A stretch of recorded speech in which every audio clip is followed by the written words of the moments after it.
Hey, you chickadees. I'm La Rooster, and you're in the hen house.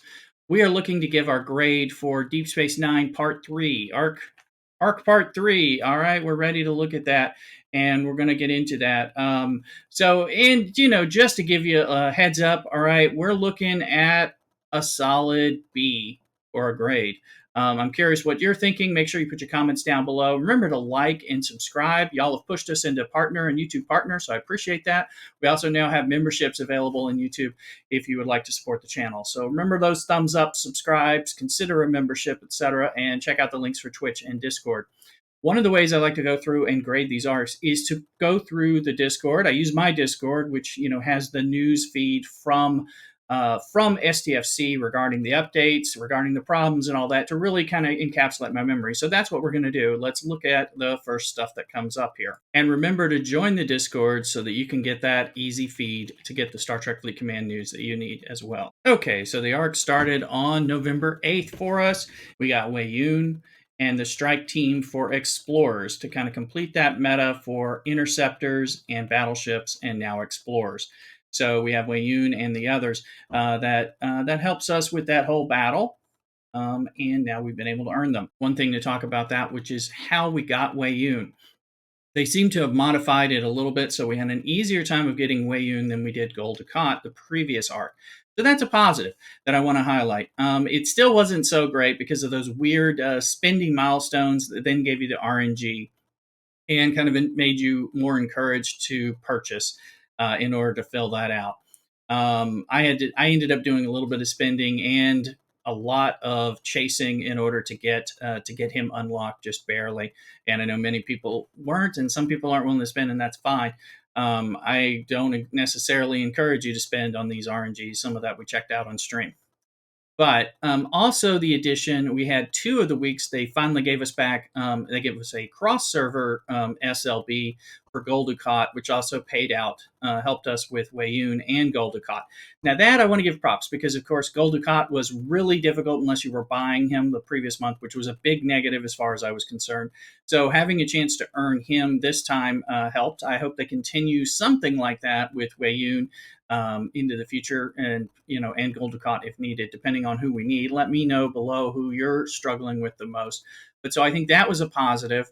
It would be nice if they would just return the SLBs for us for people who are saving, particularly free to play, who stores up the stuff and saves it, and makes it so that it's announced and we know and we can plan. Listen, Scopely, we like it when those parts are predictable. So it looks like, it sounds like we might be getting that back, and we hope so. So let's check the other videos for when that comes out. So the sourcing on that improved, although it's not as improved as I would like it to see it, but hopefully next month's part 4 will be even better. So we have that. Also, of course, the big reveal of the Defiant, which was, I believe, leaked earlier and turned out to be true. We got the Defiant. Defiant is cool. A lot of people have been asking about that I think since the game started, something like that. Usually people would say, what ship do I want? I want the Defiant. I heard that a lot in streams. Anyway, so the Defiant came out, and I want to say the Bajoran faction store, and with its favors, which are really just another research tree, and its whole loot and grind exchange is really positive. And when you add the Defiant to that mix, it just elevates the Bajoran faction that much more. So it really gives you more things to work on, makes it even more enjoyable, and also, of course, they've given us a free to play path for the Defiant, so that you can earn it with 100 different purchases of blueprints. So you have to prioritize that in the Bajoran faction store until you have it, and then once you do, then it really changes your play and your use of that store as well. So there's a lot of good things in there. I think it's much better than the Stella. And I like the Stella, but this is much better. So this is a really decent mechanic. The grind on the Jem'Hadar is a little much, and I do think the Defiant should have more uses. They did add later on in the 48.1 update, they added cloaking, which will help with the solo armada. The Defiant makes a huge difference with your solo armadas, and really in particular in the loot that you can gain, and which you can really make use of in the Bajoran store. So those are all positives.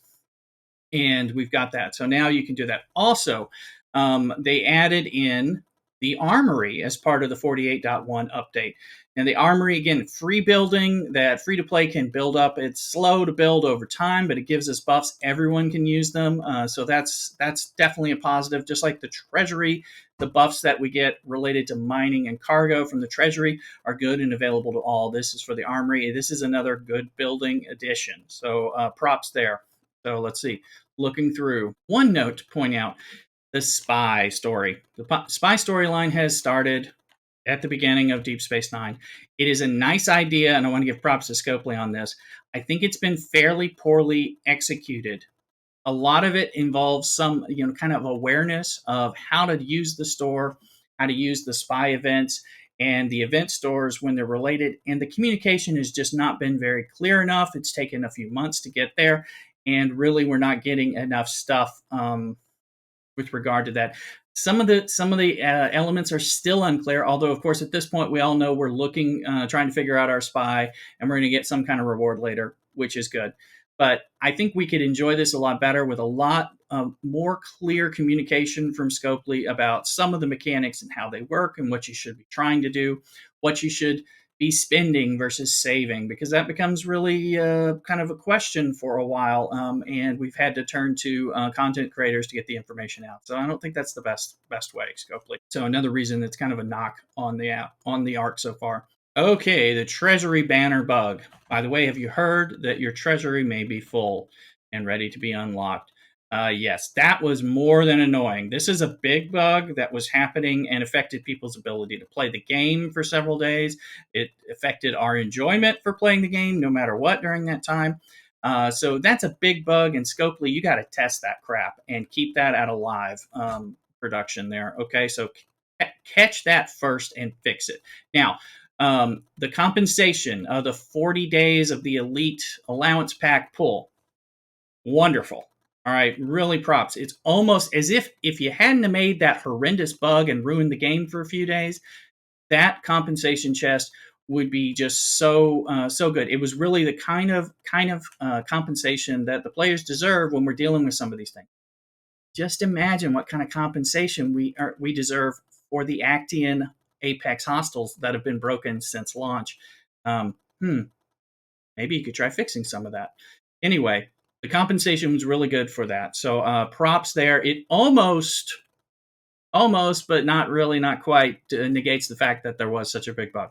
But it was a good way to kind of pay back the community that's going to help us all progress afterwards. Now, the 4th anniversary. I have a video about that as well. We had the 4 days of gifts. The first 3 days were crap. Let's not call it anything else. They were really anticlimactic, and they were nothing special.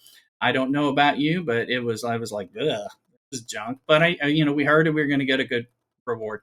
Now, with the day 4 for the 4th anniversary, we get a large pool to pick of our free epic, including people like Jayla, who's very, very hard to source, and other important epics, and not just crap epics. So that was, again, a really good award and reward for people who are playing the game. It really helped us. It built some good feelings and good vibes between the player base and Scopely, I would say. So good job there.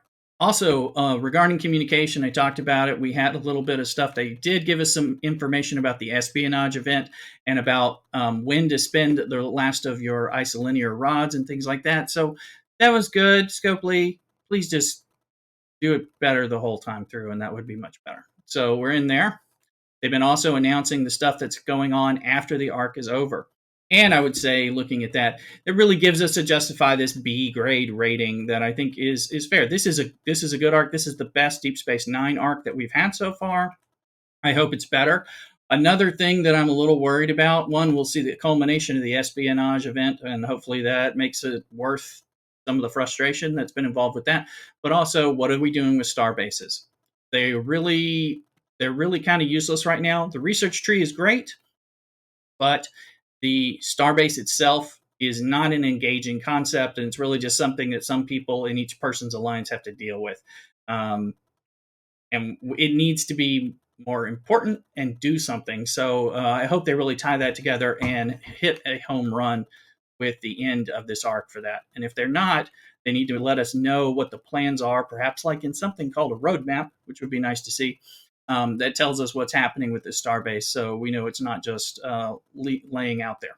Anyway, you've watched here. I'm giving it a B. You tell me down below what you think. Make sure you come into the Twitch and check the YouTubes as well. Like and subscribe. Come on over. Drop comments. All those good things that help.